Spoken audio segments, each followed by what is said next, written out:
Good morning ulit mga ka-agritipid. Time check, mag alas 9 at tignan nyo, mahamog pa rin at mayroon tayong gagawin. Try natin ulit, mag PPH meter tayo, measurement tayo, i-on natin. Tignan nyo kung accurate. Okay naman, nakikita ba? 70, tapos 70 siya, tapos low yung temperature nya, nakikita natin yun, nadidetect. Kita ba? Low yun nakalagay. Pause nga muna natin. Ayan ha, nakita na ba? Ayan yan, dito tayo.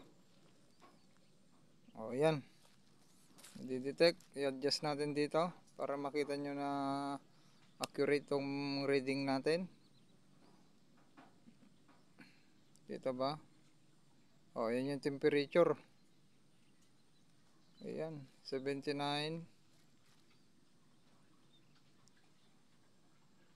74. Yan, nagbabago, nagre-reading talaga ito yung sensor nya. Okay, balik natin sa pH. Yan, 7.0 ang normal na pH. Ngayon, tignan natin ito kasi malakas mag-sowi ito. Ito, hindi natin inabonohan ito. Itong gilid na to mga ka-agri, hindi na nag-abono. Kasi, rin na natin din ay nabunuhan. Wala pang top dress ito. Binibilang natin, ang dami na. Try natin nga i-measure yung pH nito kasi ang lakas mag-sowi itong dalawa na to. Baka may 50 na rin ito. Tapos ito baka may 60 na. Yan ang daming labas. I-pH natin.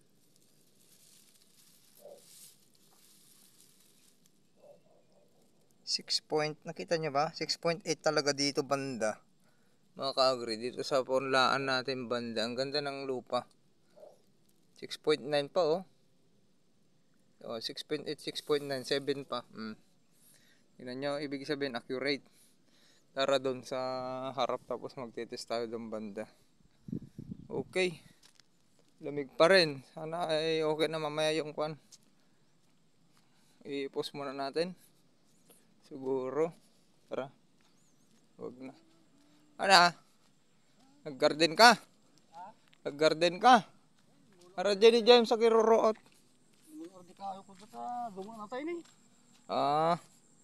Sige, i-measure natin itong dito. Binilang ko mga ka-agri. Ito yung binilang ko dito. Sa susunod magbibilang tayo sa gitna. Mahigit 30 na yung mga yan. 5 tondos. Nag-average na tayo ng 30 na suwi.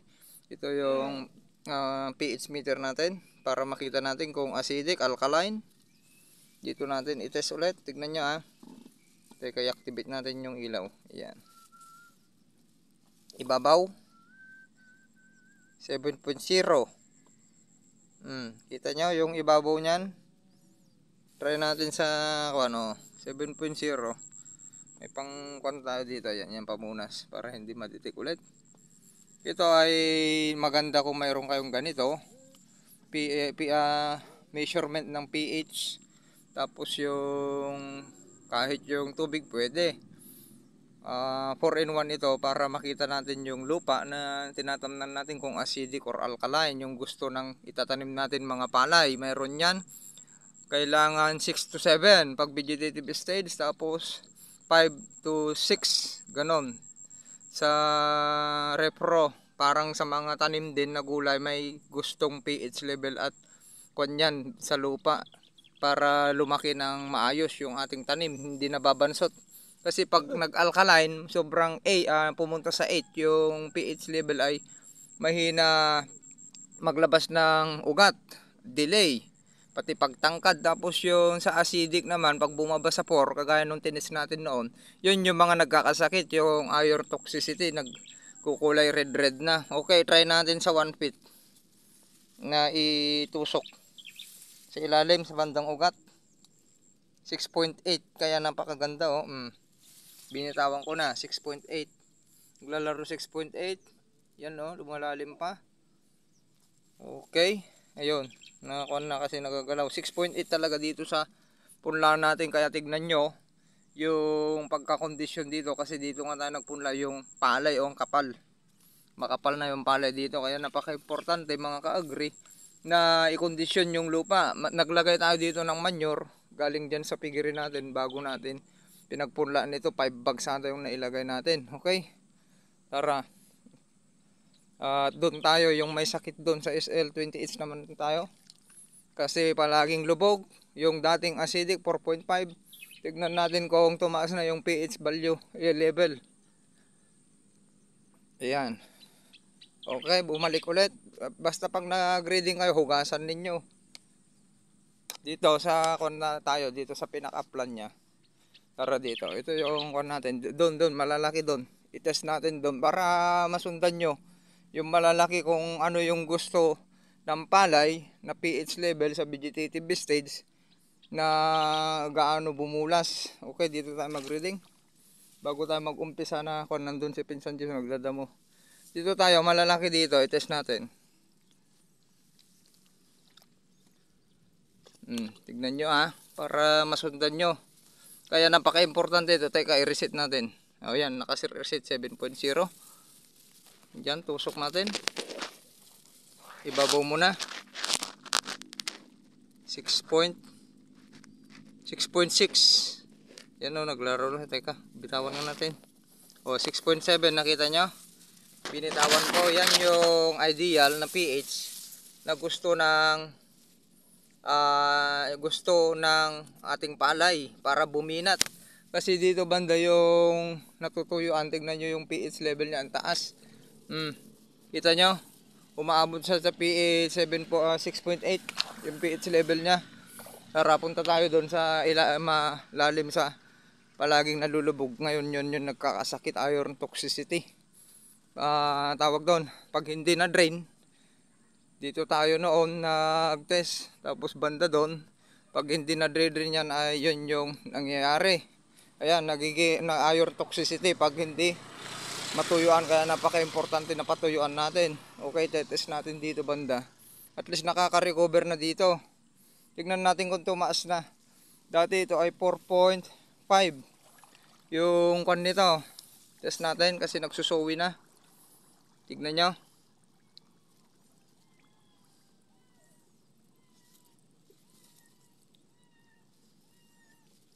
Lumulubog.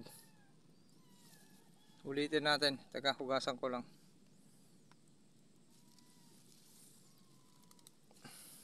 So, akan, naka-reset na.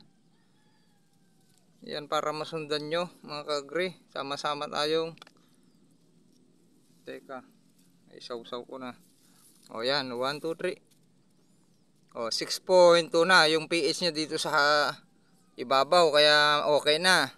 Tara sa ilalim. Punta naman tayo sa pinakailalim. Ibig sabihin niya magre-recover na yan kasi nasa 6 na tayo.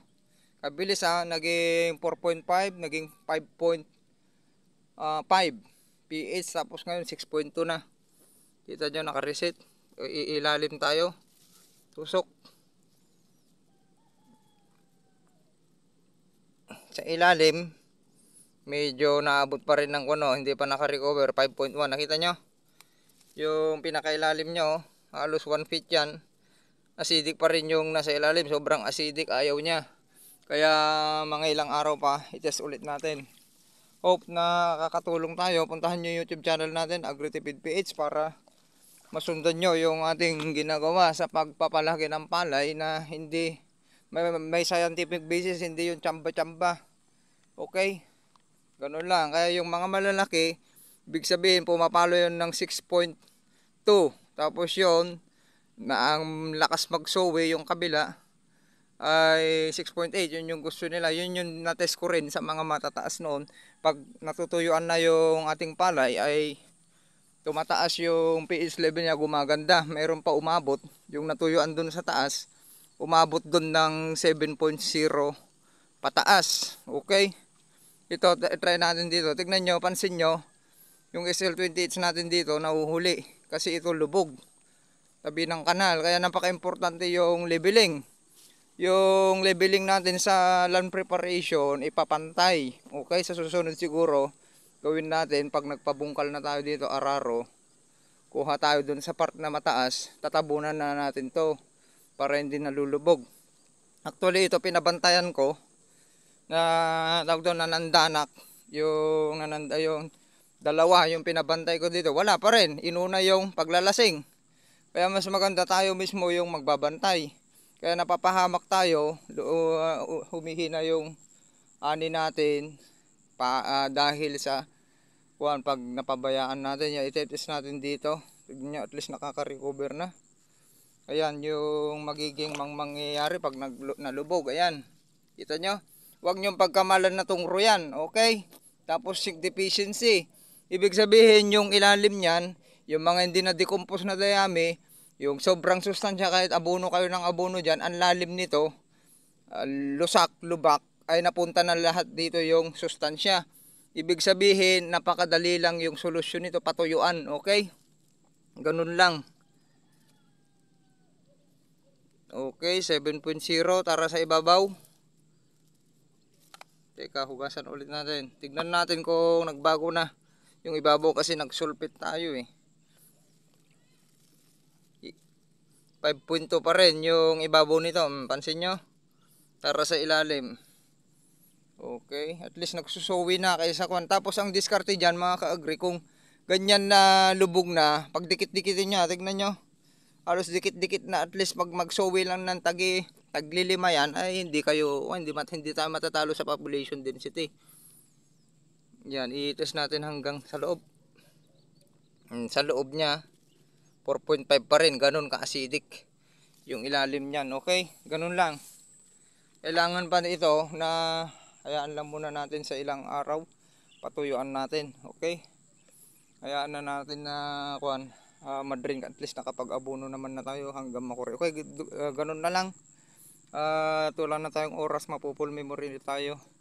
Puntahan nyo yung YouTube channel natin, i-upload natin to para makita nyo, bumili kayo ng ganito sa, buti mayroon ng online sa Lazada or Shopee. Sa Shopee natin ito nabili, mura lang, 200 pesos lang ito, pati shipping fee. Okay, ito sana yung i-required ng mga paralan, kung sa bagay noon kasi may hirap yung mga material gagamitin sa mga ganyan. At least ngayon online lang, kaya ganun ka lakas, kaganda kung yung advanced technology na ngayon, tsaka mura mga nabibili, available na, mag-order lang kayo online, okay na. Unlike noon, walang magagamit. Ang humahawak lang ng ganito, agronomist, yung mga scientist. Samantalang ngayon, ay kahit sinong tao, kahit sinong farmers ay pwede nang humawak nito. Pag dapat ito yung ituro sa mga farm school, mag-i-required ng, yun yung siguro advice natin na mura lang naman, dapat mayroon silang ganito. Bago magtanim, umpisa ng tanim, kailangan nang i-test yung acidity at alkaline acid ng lupa, kung ano yung measurement ng lupa, para yung paalam nila yung kanilang gagawin, ano yung ilalagay na abono, ano yung ilalagay na manure dyan, ilan. Kahit walang soil analysis, kung mayroon ito, mas accurate pa ito mga ka-agree. Kahit pa magpa-soil analysis kayo, ang baba naman ng recommendation nyo sa potassium, kaya doon kayo bumabagsak sa ani. Tignan nyo, ilang hamog na yan, ika-5, nakakalendar sa atin yan. Pagpasok ng February, ang lakas ng hamog, oh. Alas 9 na, mayroon pa rin hamog. Kaya sira yung soil analysis nyo. Napakataas ng nitrogen, napakababa ng potassium, hindi nyo kayang labanan yung sama ng panahon, kaya nagkaka-bacterial leaf blight yung mga palay nyo, at nagkaka-bacterial leaf stick, nagkakasakit, at kung ano-anong sakit pa, lalo kung yung naitanim yung palay ay may kahinaan na palay yan. Mayroon talaga yung palay na matibay, kahit hindi puntahan ng peste, hindi madaling magkasakit.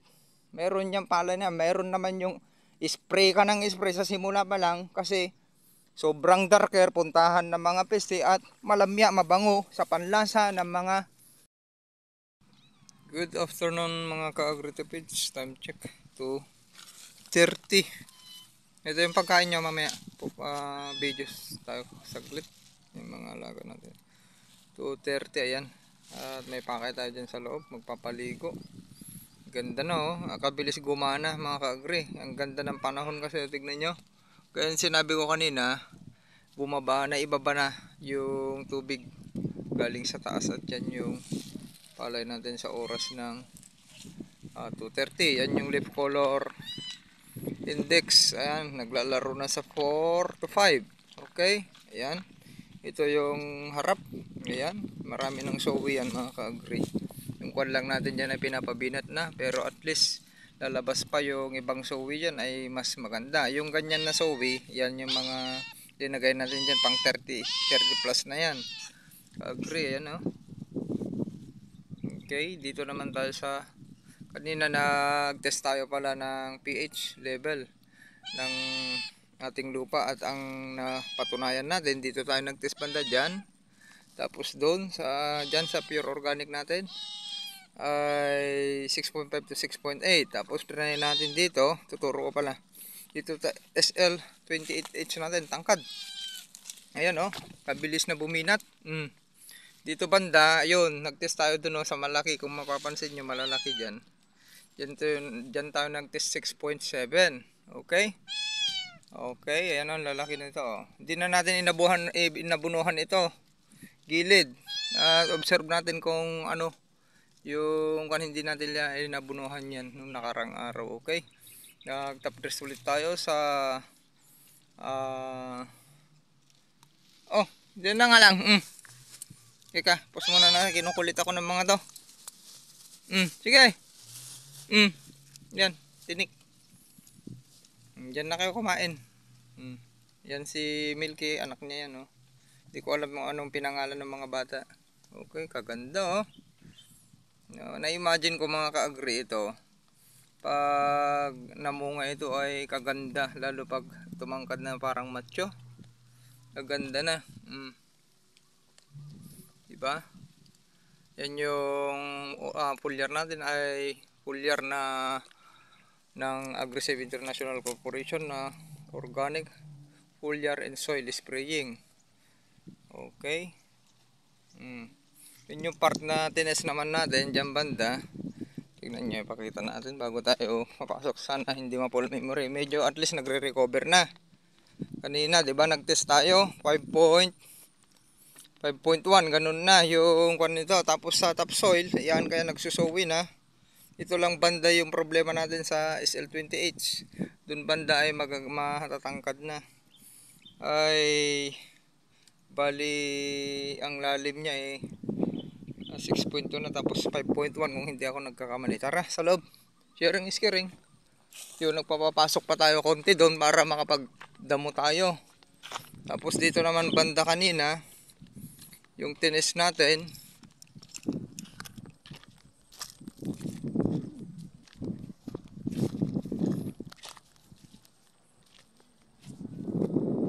Okay, ayan, dito banda kanina yung tines natin. At least nagre-recover na. Yung natotoxic na, nagpapakita noon na may cause ng iron toxicity sa kung i-search natin sa Google, sa Erie Los Baños sa Knowledge Bank. Okay, ayan. Doon naman tayo nagdamo, nadamuhan na natin to. Yun, tapos doon na lang pangatlo. Mamayang hapon din sa pangatlong pinitak na tayo papunta dun. Okay, yung dinamuhan naman ni Pinsan James nandun sa dulo. Sharing is caring. Let's go, kaganda na ng mga palay. Kahit yung nagre-recover na yung SL28 yun, matangkad dun. Ang lakas ng tubig, ganyan, oh. Walang El Nino dito. Dun tayo naghaharang. Triple to yan. Katabi natin. Tignan nyo yung mga karnaway, nandun na naman sa katabi natin. Meron dun, yung puti, ayun. Tara, sa loob. Kaganda nitong kon natin, ating punlaan. Ganito yung ideal mga ka-agree na gagawin natin. I-kondisyon, nakakondisyon yung lupa nito. Okay, ulit-ulitin ko, puntahan yung YouTube channel natin, AgriTipid PH. Ayan, pag maganda yung leveling, nakakondisyon yung lupa, walang imposible na pabinatin yung palay at maglabas ng maraming sowi. Tignan nyo, malapit na mag 3 feet. Ayan yung 3 feet yung pinasok ko dyan. Pag nalagpasan yan, hanggang puson na yan. Kaganda nito pag mga ka-agree, pag naglabas ng sowi. Tapos yung kwan natin doon, 60 plus na yung binibilang natin doon, banda. Yung nandun. 60 na, bibilangin ulit natin mamaya. Papakita ko sa inyo kung maalala ko mamayang hapon. Okay, sharing is caring. Yan, tara sa likod, i-review ko sa inyo. Yan o, may tubig. Ayan, diyan muna natin i-maintain yung tubig para lumambot yung lupa. Ayan yung may 60. May 60 na yan. Tapos ito siguro baka 50 plus na. Dating 37, naging 46, 49, 55, 60. Post. Yan, nakatrap tayo dyan para hindi makuhan yun. Kasi mababa dito. Para mamintin lang saglit. Pakuhanin natin, palambutin natin. Okay. Okay, ito na. Yung kuhan natin dito. Yan yung palay natin dito sa likod. Ng piggery. Yan. Tapos dito, mga dadamuhan na rin natin ito sa susunod. Kasi ito ngayon mataas na bahagi. May damo dyan. Sigurado. Puntahan natin yan. Okay, yan o. Tignan nyo yung katabi natin o. Naiwanan na. Pansin nyo yung height. Yan, pero kaganda niyan. Kalinis ng palay na yan. NK5017. Wala, hindi makitaan ng ganun na parang sa SL28 na iron toxicity. Hindi mo makitaan na ganun na parang natutungro. O, di ba? Kaganda. Tatangkad na. Yun yung sinasabi ko sa inyo. Diba, may Grottori bird, dami. Nandyan na naman sila sa katabi natin. O, sa palayan natin, walang lumalapit. Kahit may tubig na yan, ha? Nagpatubig tayo. Ibig sabihin, sa edad na magta 28 days ngayon, mula nung naitanim itong palay natin, ay wala silang makita. Mula noon, wala silang makitang insekto yun, kahit hindi pa tayo gumamit ng insect repellent. Ibig sabihin, yung palay natin matibay. At hindi pinamamahayan ng mga insekto. Okay, sharing is caring. Hope at tulong-tulong, sama-sama itaas ang ani at kita. At sana ay umani tayo lahat ngayon dry season. Napakaganda ng presyo. Ang price ngayon ay 28, may 30 pa nababalitaan natin. Okay, pure organic natin, hindi naman nagpapahuli. Sumasabay naman, okay? Yan, malaking tulong yan pag nag-successful. Abangan nyo si Ka-Agritipeds. Pag nag-operate na ay magde-demo tayo sa mga palayan ninyo. Para malis natin, maibaba natin yung gastos at mas mapalaki natin yung ating kita. Maraming salamat.